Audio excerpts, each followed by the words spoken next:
Welcome to the Coast to Coast podcast, brought to you by Play Picks and the Lines, coming to you from the West Coast. Josh Lander, joined by my guy Nate Weitzer on the East Coast. And it's time for the actual playoff games, round one. Up to now, we've just been playing play-in games, but now we've got round one of the playoff games here on a Saturday. First game we are looking at here on the slate is that Mavs and Jazz series. Dallas is the home team, but they are not the favorite, as they are missing their all-world player there, Luka Doncic, for at least games 1 and 2. But I'll let Nate talk about that a little bit more. Make sure you are liked and subscribed to that page. Check out all the videos. As we mentioned, we're going to have every single playoff game video up for you guys, including these weekend videos as well. So we're going to start bringing you these weekend videos, where up to now, we've only been doing this during the weekdays, but we do feel like every playoff game is worth talking about. We'll also have some props videos continuing for you guys, so we will not stop those either. Those will be in addition. There'll be one of those each day in addition to each of those game videos as well. So you do want to be liked and subscribed for that. We also want you to make sure head to thelines.com, getting the best bets available, the odds that we're checking out for you guys to make sure that you're getting the best juice on all those bets you're putting out from the different odds makers there. And as always, if you do still need a FanDuel or DraftKings account, head to ftpicks.com or dkpicks.com. Find those listings in your area, such as what we've got for Saturday's round one of these playoffs. Nate, let's get into it. Yeah, the Mavs are plus 4.5 or plus 5 now, and that total's dropping to 210 with Luka expected to be out game one. Nothing official here.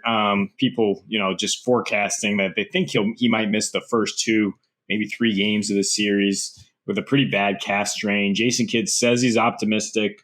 Luka isn't, the most explosive athlete. So if he can get out there and play even at 3/4 speed, you'd think he'll be out there at some point in the series. The series odds are tipped all the way to plus 230 for Dallas with home court here. And definitely, if you get that and then you find out Luka's ready by game 3, you're going to be feeling great about that. But 3 other games on Saturday, game ones. That is, we got the Timberwolves plus 7 at Memphis with a 234 total out there. Memphis is minus 330 to win that series. Philly minus 4 at home against Toronto. They are minus 180 to win that series. And then the Nuggets plus 6 at Golden State. They have officially ruled Steph Curry in for game 1, and that makes Golden State minus 250 to win that series and take that home. I'm really interested in the stars out, bets up theory we've been rolling with for a long time. I mean, we're not the people to originate it. Richer men than us have made a killing in the NBA doing this sort of thing. Because there's just a lot of assumptions that, without Luka, the Mavs won't be able to score. They won't be able to compete with this team. I completely disagree. I mean, they've covered twice against Dallas, I believe, against Utah this year without Luka on Christmas. Scored 116 points with Jalen Brunson posting a high usage rate there. And that was when they were sacked by COVID. So you had junk like Brandon Knight, Theo Pinson, and your boy Frankie Ntilikina out there. My boy. So now they have Spencer Dinwiddie, who has slotted right into that playmaking role. I mean, he's not the same type of passer, obviously, as Luka Doncic, but he can score. He's gotten 2 opportunities with Dallas without Luka, scoring 31 points per game on 54-46 splits. He's shooting 50% overall with Dallas, averaging 16 points per game.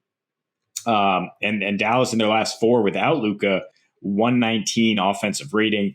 It was against bad teams, Kings and Rockets, but I think we just saw the Jazz struggling to get stops in the playoffs. That was how they were ushered out of the playoffs. I mean, frankly, they've struggled all season on the road. On both ends of the floor. So I'm not really scared of this defense. I'm not expecting them to shut down Dallas, their first home playoff series since 2011.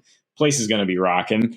They have 2 great playmakers who can exploit Rudy Gobert and pick and roll and the predictable drop coverage that the Jazz run.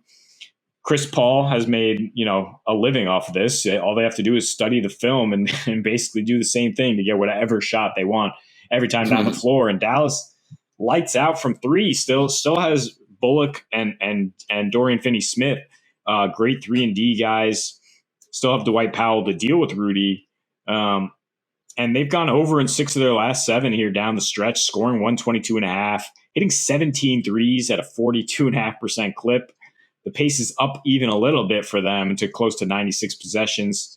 But really, it's just the efficiency that makes me think we're going to get over 210 here. And I don't know how bullish everyone else is about fading the Jazz. On this program, we are very bullish about that. Oh, yeah. Mainly because they just plain don't like each other at this point, and can't wait for either Donnie or Rudy to get traded and for them, Danny Ainge, to blow it up this offseason. But I think, you want that over, and I think you can take the Mavs +5 with that over, and you could take the Mavs money line with that over and get +400. It's definitely worth a wager there. I prefer any sort of way you want to bet that, in terms of just saying the Jazz are not holding this team below 110, probably just because Luka's out. Totally. Could not agree more.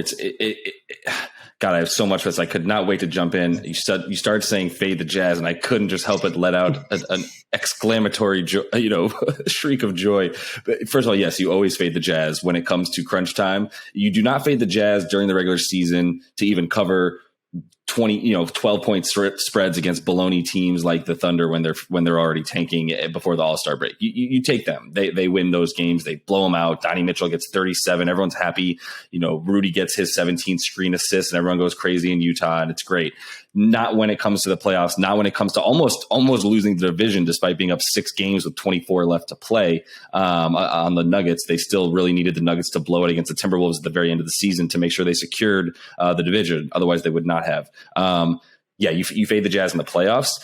You take the over in this game, 210. Look, there's so much that I could tell you that I'm going to tell you right now about why that's just way too low. I don't know if they're expecting the Jazz defense to come through at home and just shut this team down. I don't know if they're expecting the Mavs offense to just go quiet because they don't have Luka. But there's like a couple key things I'm looking at to tell me why this is definitely going over 210. Number one, how are they going to play without Luka? Well, not just that. How are they going to play without Luka since Spencer Dinwiddie got there? And how they've played since he's gotten there is that when Luka hasn't played in the game since Spencer Dinwiddie came to town, their pace goes from the league slowest 93 or so 0.8 to 97.1. So it goes up 4 possession point 100 because Spencer Dinwiddie and Jalen Brunson are now the engines, if you will, of this team, right? They're not only the guys who are looking to create for others. First of all, Spencer Dinwiddie is averaging about 5.5 rebounds in those games. So you know what he's doing as soon as he gets it. It's flying down the court. That's his game, even if he's pulling up from 3, which he's shooting at a very nice clip. The other thing is, it's very interesting. Their offensive rating without Luka since Spencer Dinwiddie got there is 115.3. With him, it's 119.4. But I just told you about how fast they go without him and how slow they go with him. That's why they're actually averaging about 3 more points per game without him in that time frame, despite that offensive rating being worse.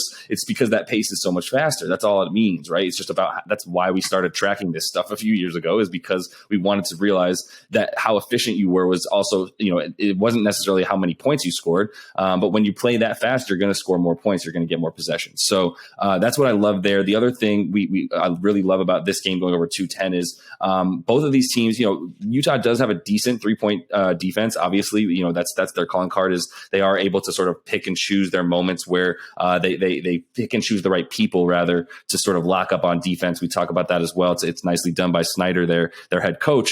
But this is going to be a game where, once again, a team run by Spencer Dinwiddie and Jalen Brunson, like the Mavs will be, since they've gotten Spencer Dinwiddie, they now actually surpass the Mavs in terms of percentage of their 3-point field goals that they make unassisted at a clip of over 27%.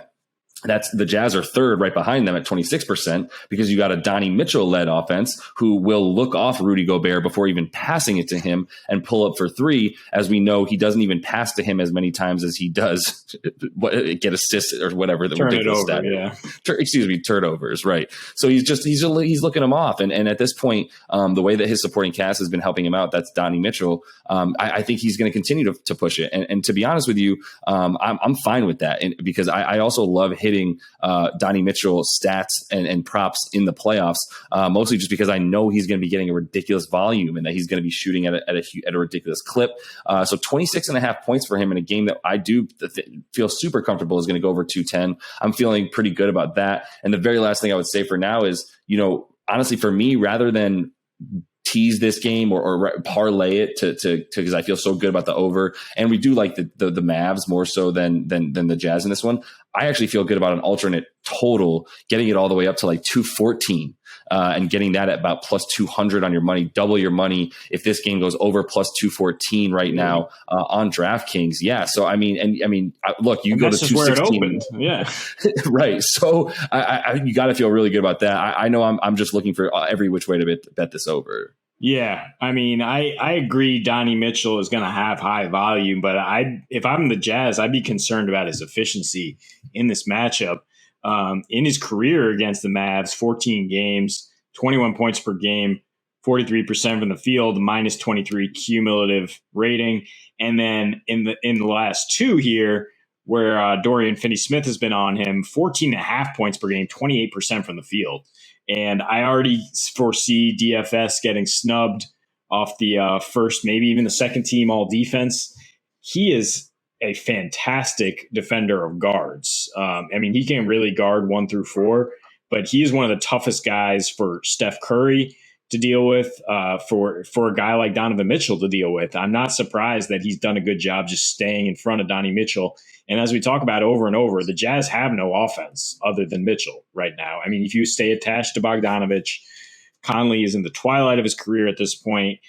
It's just about slowing him down, which is why I'm kind of bullish on the series price to say, you know what, even if Luka misses half the series, even if he misses all of it, I'm not willing to take the Jazz. Like if someone asked you, would you bet minus 300 on the Jazz to win a playoff series, you'd be like, hell no. So why wouldn't you take the other side of that, especially a team that has home court and has won 13 of their last 15 at home, including twice over Utah by 14 and 11 points, one time without Gobert. The other time, Dallas didn't have Brunson, and Dinwiddie stepped up and they hit 17 threes, and Utah is struggling to guard the 3-point line. And Dallas is, for me, when I did the power rankings, number 5 in the NBA down the stretch. I know they're not as good without Luka, but still just a really good team, and everybody knows their role. And I think the next man up will be good enough in this game one, at least. I have something to say that before I go too far, I do want to correct myself. I was looking at 218 to get you plus 200 for that alternate line. 214 and a half, though, is still plus 130. And I still really like that. Man, I'm just going to see how high I feel like taking it to. Honestly, I might even hit 218. I think this gets close to 220. Yeah, 216. Yeah, 216. Yeah, 155 for 216 and a half. Yeah, anything and around there. But the last thing I'll say is what you're making me realize too. Next man up for Dallas. The trade was wonderfully done. We all questioned it. That came through. Also, do we owe Jason Kidd an apology on this podcast for being a good coach? We started our podcast off just trashing the man, and really, we do. I apologize. I'm sure Nate does as well on behalf of the Coast to Coast podcast. You did a great job this year, man, and we actually have faith in you to continue to be able to do that and outcoach Quinn Snyder. Players, coaches, man. Him and Ime out in Boston started off calling out their players, and then all of a sudden, just really works. Okay, mea culpa on both our parts. That said, that is all the time that we have for you guys in this one. Make sure you are liked and subscribed. Like I said, we're going to continue to bring these videos to you on the weekends, get you all these weekend games, every single game in the playoffs, player props videos, all the like. So until we see you next, happy betting.